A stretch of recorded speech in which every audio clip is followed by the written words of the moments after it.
everybody, welcome back to The Ripple Effect. I'm Tiffany, and welcome to it. Today I'm super excited. I have two of my really good friends. One is returning. Her name is Kristin and she was on here last time with me. And then my good friend Anna Bates as well. They're coming on here to share a little bit about their story and how, while on the world race, they got to use Beauty for Ashes to reach many different women in many different countries around the world. And I'm super excited to have them on here. So enjoy this podcast. Enjoy everything that it has to offer. And here is KJ and Anna. Hey, guys. Hey. Either KJ or Anna, whoever wants to answer, one of my questions for y'all is, we're talking about Beauty for Ashes, and I know what it is, y'all know what it is from being on the race, but for people who don't know what Beauty for Ashes is, what exactly is it, and how would you describe it? Yeah, so Beauty for Ashes is a women's ministry, and oh my gosh, I just went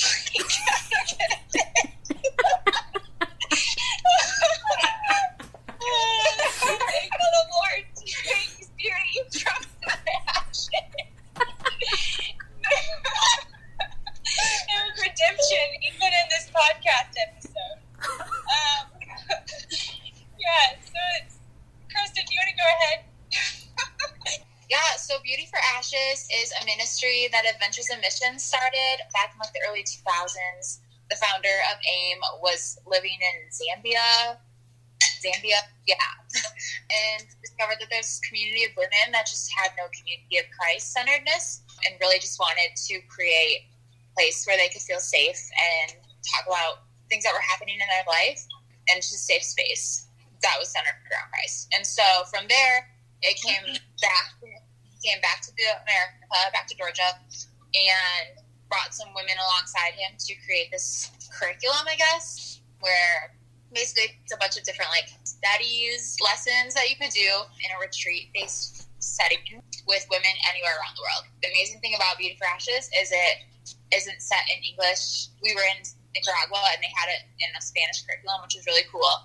But even then, the way you do it doesn't need language. It's done through pictures, it's done through skits, it's done through worship, and it's just beautiful the way it can be done.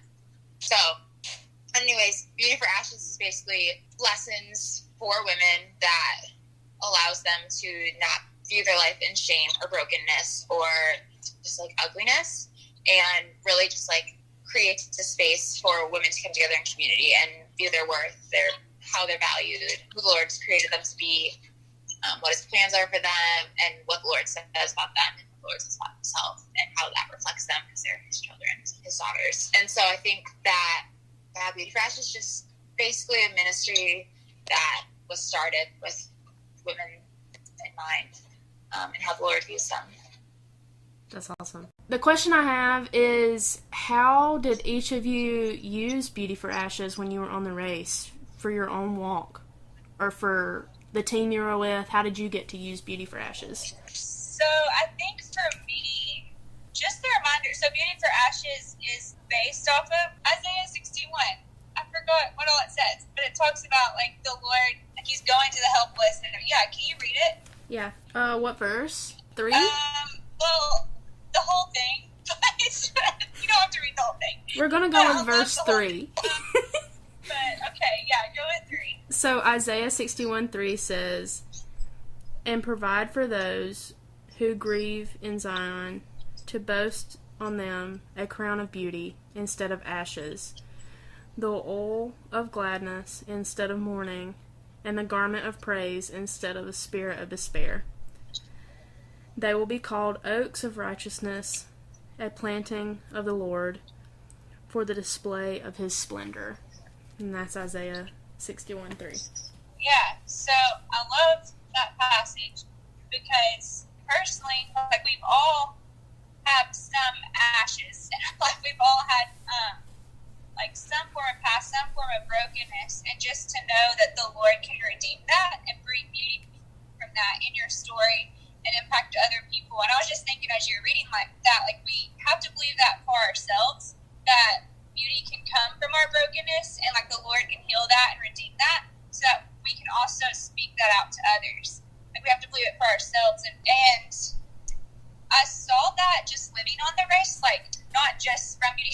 but just seeing the Lord taking my own brokenness and taking my team members' brokenness and like working through them in like that process and bring healing and bring beauty into those hard spots, and also like the places that they have healed. He has healed some members, like their stories impacted my story, or my story impacted other stories, and that in turn could produce more and more beauty. So it's like a ripple effect.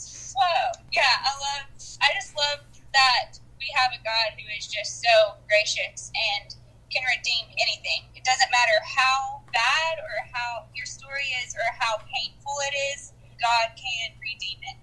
There's nothing too hard for him. Nothing is impossible for him. And then on the race, like in the communities, so we did an event in Nicaragua with the ladies who cooked for us during the whole time and worked so hard.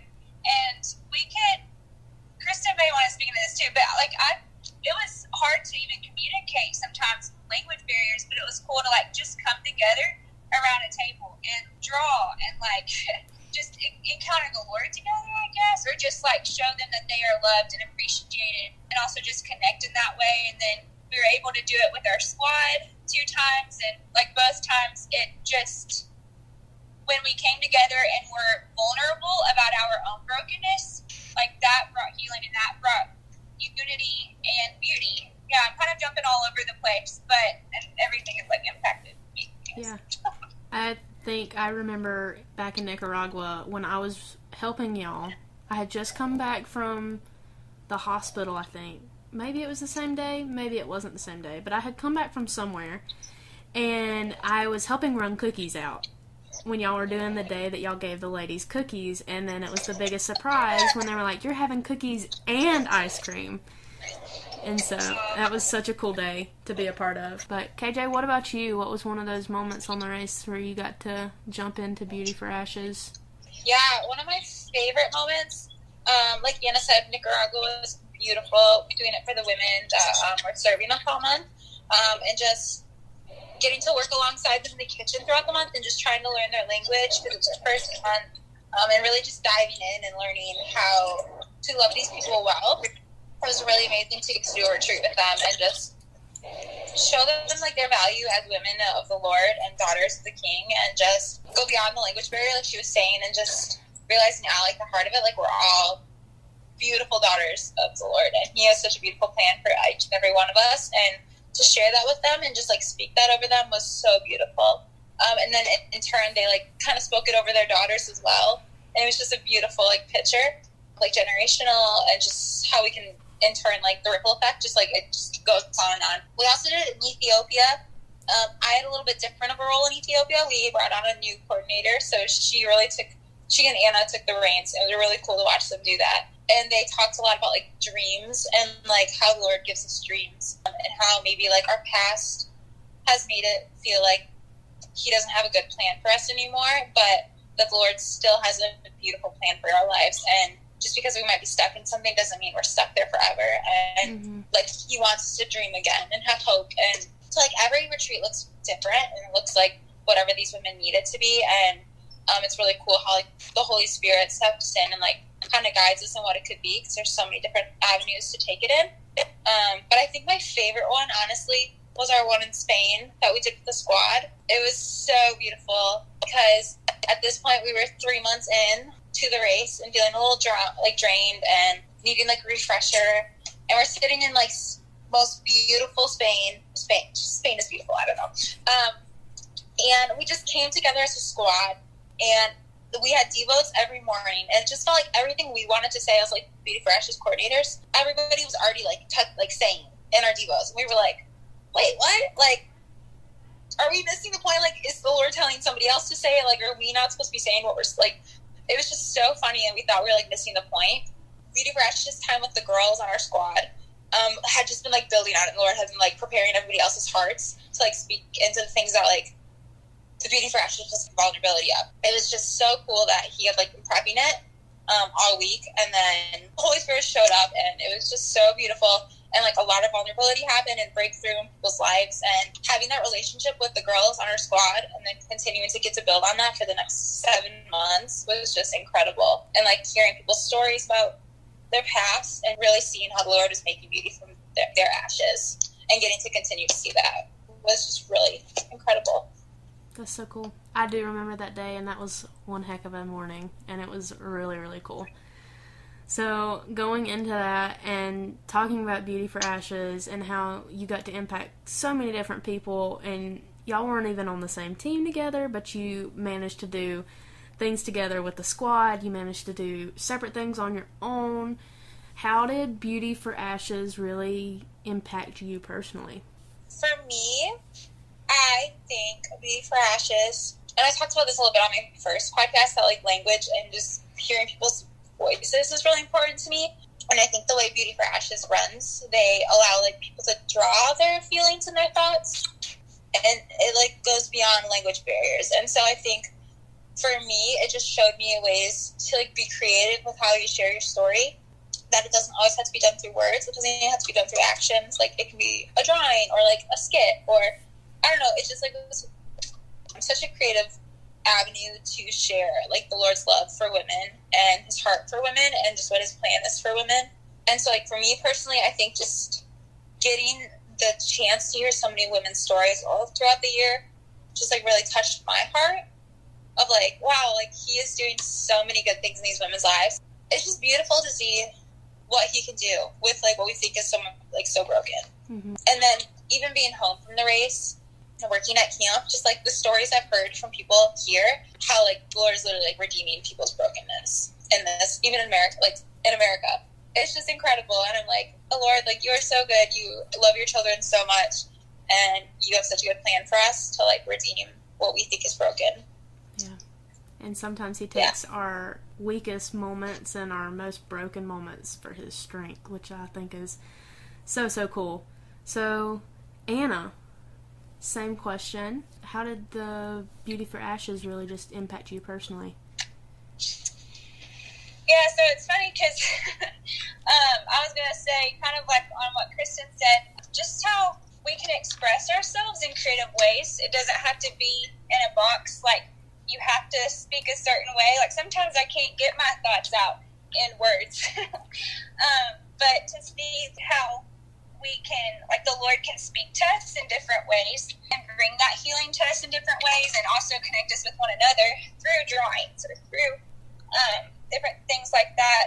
And then just the power of what healing can come by just sitting with people and like listening. I think that is huge. Like so many times that I kind of got overwhelmed in the planning process because I'm not like a big party planner. It was just, oh my gosh, like it's a retreat. Retreats have to be big, right? They have to have all this good food and all these really nice decorations and everything. And then I realized you're overseas and all you're carrying with you is a backpack. And then you may be in a village, or you may be in a city. I don't know what your circumstances may be, but you don't always have these huge materials like you do, or like I did back home. But it was just like we would just bring maybe like just a few just what we had, but just sitting with people, even if you can't even say the same language, but just sitting with people and like showing like you are valued. And like, I want to hear your story. I want to listen, and I want to tell my story too. And what connection that can bring and healing. Just I think a lot of times, me included, we just want to be heard. Like we just want someone just to hear what we're going through and just to get it off our chest, and or I don't know what it may be. But yeah, I think just getting to see that connection and like seeing just. It doesn't have to be some big thing. It can just be as simple as like having a cup of coffee with that person and like just intently listening to them and showing them that they are loved and they have value. Yeah, that's really good. Well, for me, I was never a leader for Beauty for Ashes, but I did have that moment well further on in the race. Y'all had led several Beauty for Ashes and been such a good example. And my team had no Beauty for Ashes leaders on it, but we were in Myanmar, and we were on the beach. We were living at this little hostel, I guess you would call it. And we tried to do our own Beauty for Ashes for these ladies, and we really didn't have a clue what we were doing, but we did the dang thing. And so that morning, we got together and made a sugar scrub, and they did the sunscreen thing with the chalk that they put on your face. They did that for us. We did that to them. We did a sugar scrub for our hands and our arms, and she brought her little child with her, and we had some little snacks here and there for the ladies who worked at the hostel, and then the mom who her husband ran the hostel. So it was just a really cool moment that we got to do that. We did have a language barrier, so it was kind of funny, but the cool thing is our Bible app that you can have on your phone translated to what they could read. And so we did get to share a couple verses with them, which was really cool. And so from watching y'all along the race, we got to try to incorporate it, which I thought was really cool, even though we weren't leaders. And so y'all led well in it being that example for others on the squad.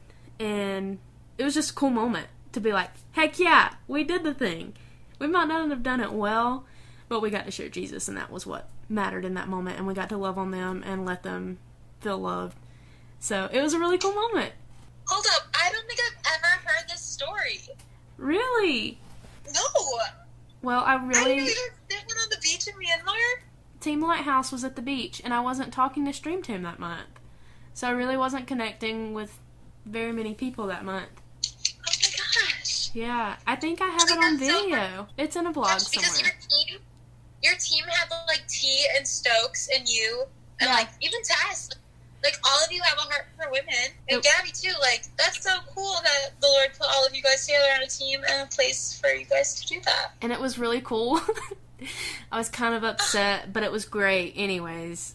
I was fasting at the time of all the snacks and chocolates and goodies. And so I got to sit there and watch everyone eat all these delicious things. And I was like, Lord, I love you through it. So it was really good. It was a month of fasting for me, but it was super cool. Super cool for all those stories. And just, we couldn't have done that without seeing how y'all did that to lead us first.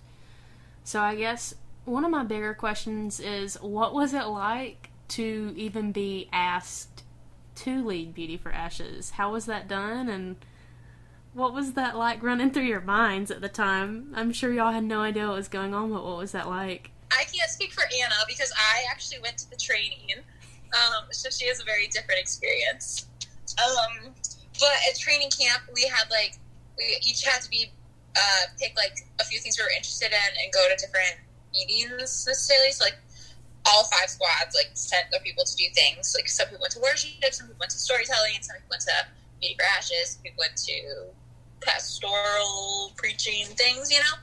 So I went to Beauty for Ashes for mine, and instantly just like fell in love with the ministry. I was like, Lord, like this is so cool that AIM has something like this to like love on women around the world, and learning through that was so cool. But basically, they then like took who went to there, or like who they knew on the squad, and like prayed over like who they think would be the leaders for it. And like by leaders we mean like coordinators. So like we coordinated how the squad did it, meaning like when we had all squad months, we could lead it, or we could give it to other people to lead it, teach them how to lead it, or when we were all together for a debrief, we would be the ones that would lead it, kind of thing. Yeah. So it didn't mean like we were like nobody else could do it. It was just more so like we had to like teach people how to do it, so we would get the training of how to do it.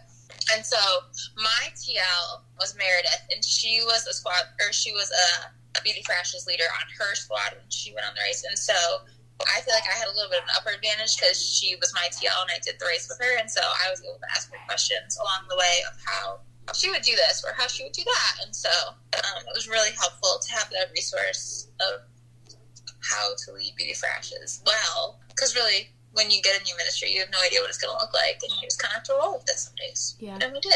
Did that answer your question? Yeah. What about you, Anna? What was it like to find out / how did you accept being a leader for Beauty for Ashes? Yeah, so I'm thinking, okay, I think I went to the training. This is bad that my memory is this bad. But I'm pretty sure I went to the training, and I was like, because I do like women's ministry, and I love, just the concept of Beauty for Ashes. So I went to the training, and I remember thinking, this is really cool, but I think I was scared to, like, be a leader. So I don't think I signed up for it. I think I almost did, and I kind of felt like the Lord telling me to, but I was like, nah, I'm good. Like, if they ask me to, I'll do it. That's really scary. I think I remember doing that. I can't remember if I ended up signing it or not. But either way, Taylor, our team leader, comes running up to me one day with this little sticky note in her hand, and I'm like, oh my gosh. And she's like, Anna, I have a question for you. And she's like, would you want to be Beauty for Ashes leader? Or she just handed me the sticky note or something. And I'm like, oh my gosh, yes. Like, I felt like this is what the Lord wanted me to do, and I wasn't going to do it, but you got me in this. And so, I was really excited to, like, get to do the women's ministry, but also nervous because I was like, what does this entail? Like, what do I have to do? Another thing I want to point out, it's a little off subject, but Zane, shout out to Zane, because he was the only boy who went to the Beauty for Ashes training. That's awesome. Yes, it was awesome. And it was, oh, you decided to come to this one. Okay. But it was, like, so cool because he got, like, he cared about, like, the women. Like, he cared about the hurting people. And, like, he could also be a part. Like, if you are a guy going on the race, like, you may not be able to lead all of the women's events, but you can do stuff like give flowers to the ladies or help serve the food and, like, show them that they can also be loved in a good way and, like, honored or, like, respected by men too. And, like, that can bring healing because a lot of the ladies may have experienced, like, abuse or, like, different things from men. And so I thought that was so cool. I was like, wow, way to stand up, Zane, and, like, actually come here with all these. So that was cool. Yeah, so I think I was excited to, like, get to be a part of it and, like, learn more about women's ministry throughout the race. I think some months, I was excited that I got to do it, but like I mentioned before, like, I would feel overwhelmed sometimes, and, like, sometimes, to be honest, like, there are some months I felt like I should have done something, and I would get so overwhelmed that I didn't. And if anyone does Beauty for Ashes, I would say, like, if the Lord's telling you to do it, just do it. Like, even if it's just as simple as, let's go reach out to the ladies, have coffee, and sit in a circle, and, like, just love them, like, that can be considered anything like that. Like, just be creative. It doesn't have to be super big, but it also can be as big as you want it to be. But yeah, it was good. It was a good learning experience, and I'm thankful for Meredith, who, like, helped us in Nicaragua. I didn't like have her the whole time, but it was cool to, like, have her train us. She was a really good teacher, and just get to share it with other people. Yeah. That was super cool that you mentioned Zane, because I remember in month 2, the boys got sent to the middle of the jungle to a women's village. There was, like, 6 guys or something the entire time. And so Zane really got to probably incorporate that and how to love these little Hispanic women so well. Aww. And just, like, knowing the heart of Zane, he just has the biggest heart for every person. So, like, of course he would come to Beauty for Ashes meeting. Mm-hmm. Zaner, shout out to Zaner if you're listening. Yep. Shout out to good old Zane.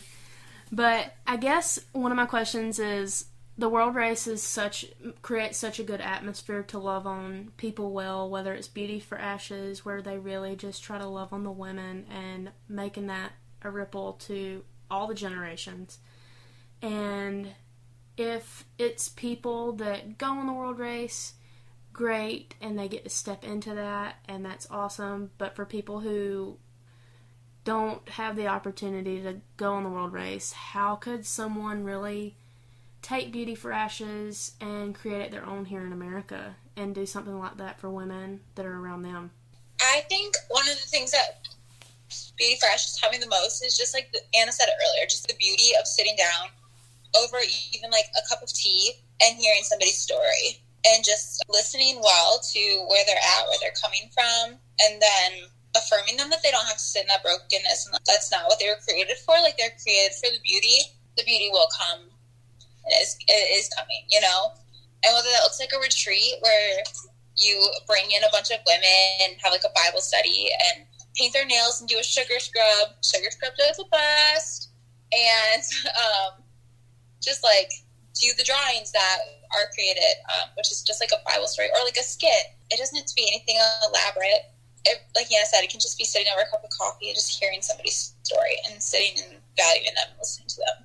Yeah, so how can you bring it to America? Well, I think, Kristin, doesn't Betty, like, have a thing where you can sign up to do Beauty for Ashes in America? Yeah, basically once you're a coordinator, there's like a map, and you get put on a map of where all the Beauty for Ashes coordinators are, and like there's resources on the Facebook page, and they have an Instagram.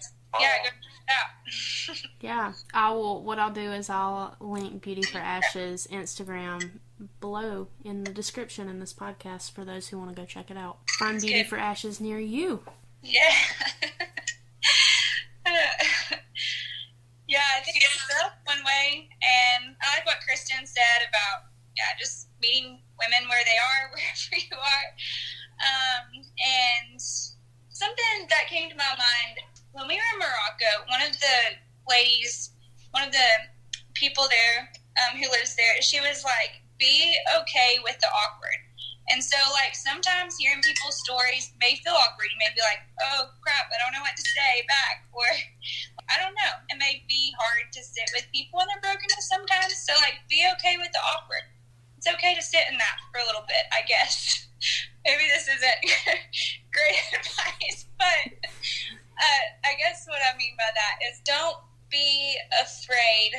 Don't let fear keep you from reaching out to women in your life, or, like, anybody in your life. Maybe you don't like have all the same things in common, but if they're hurting and they want to know Jesus, like, just be okay with sitting with them, I guess. I think that's one way you can minister to people. Just check out the Beauty for Ashes page. It doesn't, Yeah, I think that's such a good point to just make, that we don't have all the answers, and we're not supposed to have all the answers, but at the same time, the Lord puts us in that space to where we can just be with people.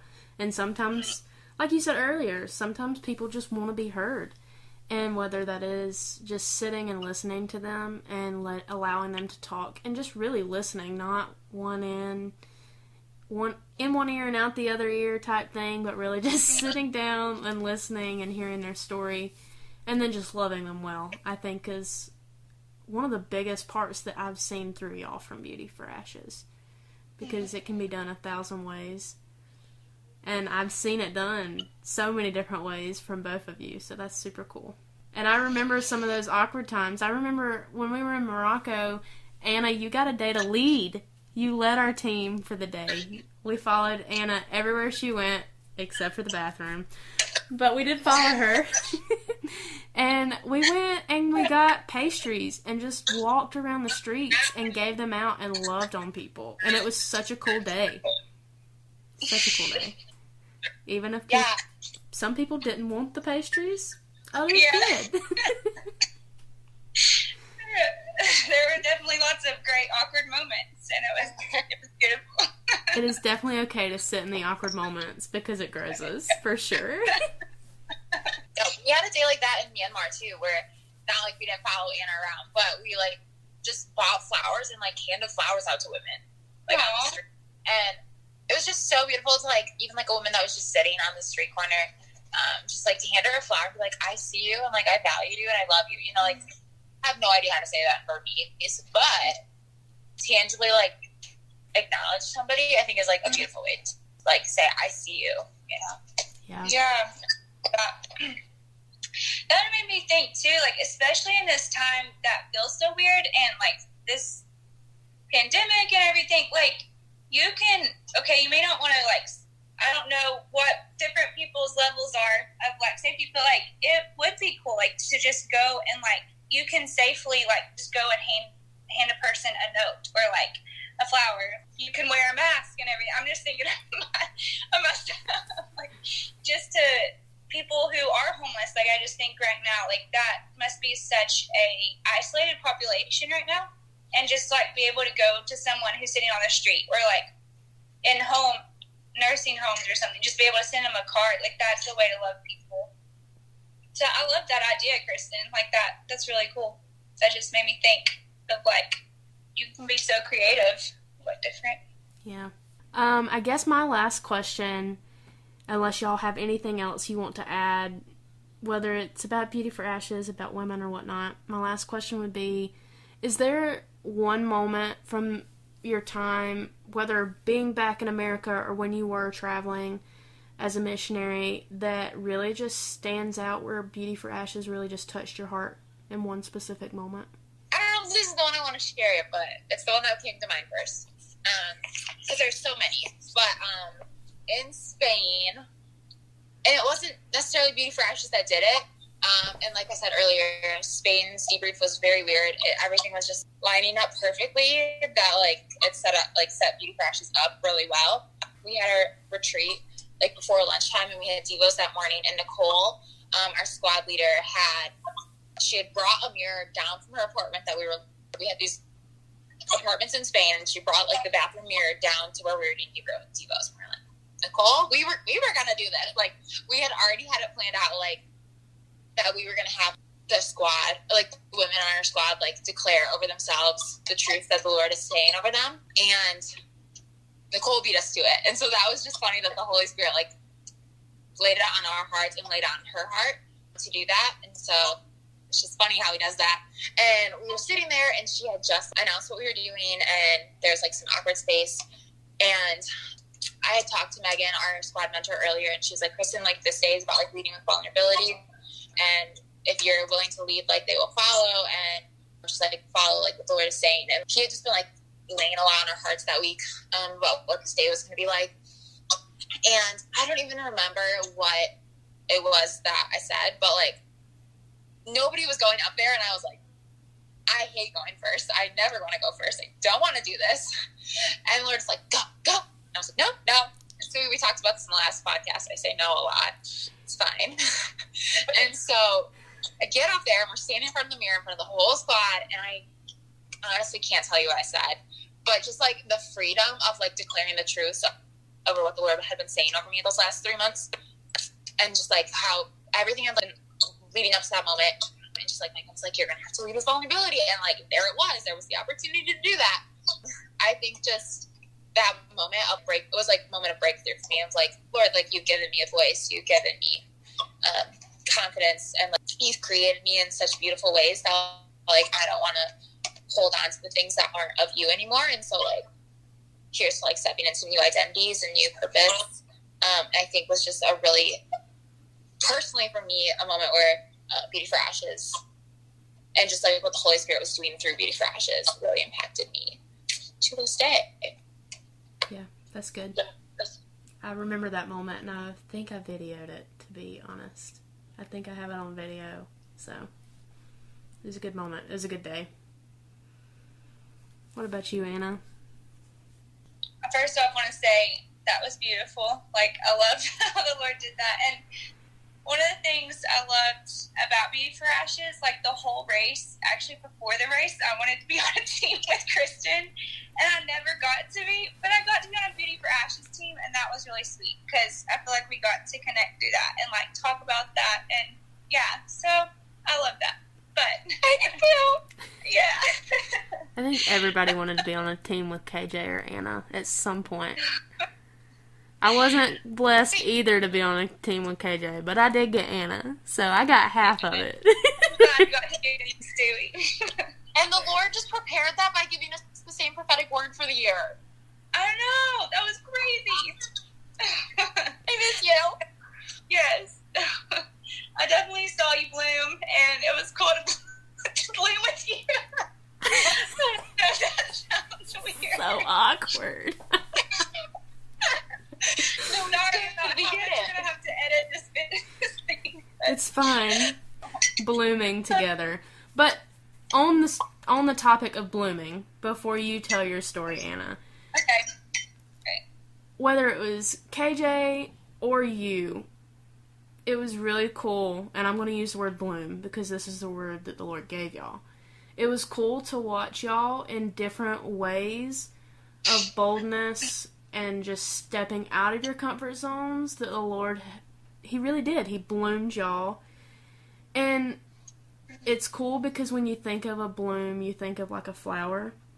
or a bud, and sometimes the flowers aren't all the same sizes. And so I think that goes with, like, the seasons y'all walked in and how y'all bloomed every month in a different way. And I got to see that more with Anna because I was on her team, but even in Panama when we got to see KJ, or Ethiopia, and just Nicaragua and Spain, and all the times that we got to see each other even though we weren't together in the same parts of the country, y'all both bloomed in different ways, but the Lord still used y'all to do beautiful things. So I thought that was really cool. Just had to share that. I love that. Yeah, so I guess on the topic of community, leading into that, I think one of the moments that stuck out to me, like when we were doing a squad, like a girls' squad retreat, it was in India, and I remember we were preparing for that week, and we were like, what are we going to do? Like, we've done this before with them. Like, what is this going to look like? And we didn't even prepare that much for it. We were just like, we just don't know. We're just going to let the Lord lead. Like, I think we prayed over it and stuff, and it was so cool. Like, we did, like, the verse and stuff that we felt like God was leading us to do and talk about. And then at the end, Kristin, seeing how the Lord brought her into boldness, like, she's just like, all right, so I think you're like, Allie, go stand in the middle or something. You told someone to go stand in the middle. And I think it was either like they talk about something they're struggling with, like lies or something, and then like girls on our squad just spoke truth over them. Yeah. And it was so beautiful. So it like led one person in the middle, and then that person would pick another person. And it was just so beautiful to like see the different women like that were brought to the middle. We didn't do every girl. And it was just like to see how the Lord worked in that, and just to see the truth that was spoken. And that just made me think, like, that's something the Lord taught me about this year. Like, I used to be so scared about community because I was scared of rejection. That was just something I struggled a lot with, and that's something God healed me so much of in this year. And it was just so cool to see in that moment, like, how vulnerability is so important. Because, like, when we are vulnerable with one another, connection can happen, and then healing can happen. And I think there's a verse about like confessing, and then about confessing. And so just seeing like when you confess those lies, when you confess the sins you're struggling with, and then letting other people like speak truth over you and pray with you, and like letting other people into that place with you, like you can just grow so much more because you're not doing it by yourself anymore. And just to see like when you give something to the Holy Spirit, like when you give something to the Lord, whether it be a retreat or say whatever you're nervous about or trying to plan, when you give it to the Lord and just really surrender it to Him, just to see what He will do, like His plans are so much better. And then when you just step out and just be bold, like Kristin, like when you listen to what the Holy Spirit's telling you to do and just do it, even if it's scary, to see the beauty that can come from it. I think that was a really cool moment. Beauty for Ashes is a lot of cool stuff. Yeah, that's so cool. I wasn't in the middle. I spoke over people in India, but that Spain and India are probably the two biggest moments for Beauty for Ashes for our squad that I do remember, and I absolutely loved it. KJ! Oh, bless. She's frozen. Is she frozen for you, Anna? You're muted. Sorry, I was muted. Yeah, she was definitely frozen. Oh, she gone. Oh my gosh. I guess she knew she was frozen. Either that or she heard us. So, Anna, any last final remarks or anything you want to say to add into the podcast or talk about from Beauty for Ashes? I think if I had to say any last thing, like if this is the last thing I could say in my life, one thing I've learned this year, and I'm still learning and praying to learn more about, is just being a daughter of Christ, and like that being my identity. And I think that is where redemption comes. Like we come from orphan to daughter, or orphan to son, and we come from ashes to beauty and brokenness to heal. Like, you get the point. Yeah. So Jesus is just awesome. So I guess all I have to say is, wherever you are, like, if you are in a place of brokenness, or if you are bound by religion and striving, or if you feel like an orphan or feel rejected, whatever it is, you literally can come to Jesus. Like, he is a tangible God. He's not some far off thing. Like, he came to earth and died for you and lived to give you life. Like, he is such a good God, and he is so kind and so gracious, and he loves you. And like we said earlier, like, whatever pain, what anybody has done to you, like, Jesus paid for that. And whatever you have done, Jesus paid for that. And it is redeemable. So just rest. Like, once you come to know Jesus, like, your identity is being his daughter or son. And, like, you can rest in that. There's no more, like, striving. You are eternally accepted in Jesus Christ. And so that is awesome. And that's why we do Beauty for Ashes, and that's why love or do anything is, like, because he first loved us, and he's so freaking awesome. And so, yeah, that's all I gotta say. And I loved just getting to be on here and talk with you, Stewie. It's always a good time. Yes, thank you for joining the podcast.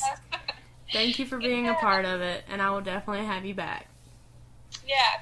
But I could have made that whole last statement into its own podcast. It was so good. Spitting the truth. I just want to be like, come on, Anna. Keep it preaching. Let's go. Anna Bates with the word, y'all. But seriously, thank you for joining in on this podcast. It was so good to hear from you and allow you to be a part of this. And I hope that it is encouragement to so many other people. Aw. Come see me soon in person so I can give you a hug. Yes. Hugs coming your way soon. Yes. Wrapping it up, welcome back, KJ. I just got off the phone with Anna, and so I will ask you the same question I asked her. Is there any other remarks or anything you want to tell anybody to wrap this podcast up? Yeah, basically, I'm just sitting here looking at these flowers that we dried, and it started off as, like, the most beautiful bouquet I've ever seen. And my roommate and I decided to dry them to see if they would look just as beautiful in a dried bouquet form. And they didn't turn out exactly how we thought they would, but they're still beautiful. And so I think that's a lot of, like, how our stories go in our lives. We start off with something beautiful, like the Lord has created us in the most beautiful ways, created our lives to be beautiful and to reflect his glory. And we do things that we think might kind of mess it up or screw it up. But ultimately, like, even if we think we've screwed it up, like, he still makes it so beautiful. And that is his plan for us, is just, like, he has, like, in Jeremiah 29:11, it says, like, he has a plan for us for a future of prospering. And I think, like, prospering is just another word for growth, to grow through what you go through. And the Lord just, like, has beauty on the other end of all of it. And whether that's, like, eternal glory in heaven one day with him, or if it means he's redeeming our story here on earth for his glory, and we get to share it with somebody. I think it's just so important to know that no matter what would happen and what goes on in our story, that he will, like, redeem it and renew it and make it beautiful. And so whether that's in your story or in somebody else's story, or if you have the chance to hear someone's story and speak that into them, I think it just does wonders to keep that at the forefront of our minds and our hearts, that beauty is coming and it will come, and he's promised us that. So, because he's a man of, like, his word, and, like, his promises are so good and so true. So, yeah, I think I learned that was one of the big lessons I've taken from Beauty for Ashes. And I hope that if you're listening to this, that you can reflect on how the Lord has created beauty from your ashes, and maybe what you're going through right now, how you can surrender it to him and just see what he does with it, because he can do beautiful things. That's so good. We get to grow through. Yeah, we get to grow through what we go through. That's a good word. So good. Okay. Also, Stu, I love the introduction music. My sister made it. She did it all on her own. She did so good. Yeah. I love it. Thank you, KJ, for joining me once again on this podcast. It was so good to hear your voice. I got to see you. Others did not, but Cannot wait to see you soon in person and give you the biggest hug. I can't wait. Thanks for joining me today, buddy. Thanks, too. Love you. Love you too. Bye. Wow, what a blessing it was to just get to catch up with KJ and Anna. Not only did y'all get to hear some awesome stories from them, but you got to hear Anna stirring her coffee, KJ's technical difficulties, and all of our laughter. I really hope these stories have just impacted y'all today, and you are able to go out right where you are and impact the men and women that are around you, making your own version of what Beauty for Ashes is supposed to be. I cannot wait to talk to y'all again soon. Please make sure y'all leave a comment below if you have any questions or you want to hear about certain stories. Feel free to let me know. Bye, everybody.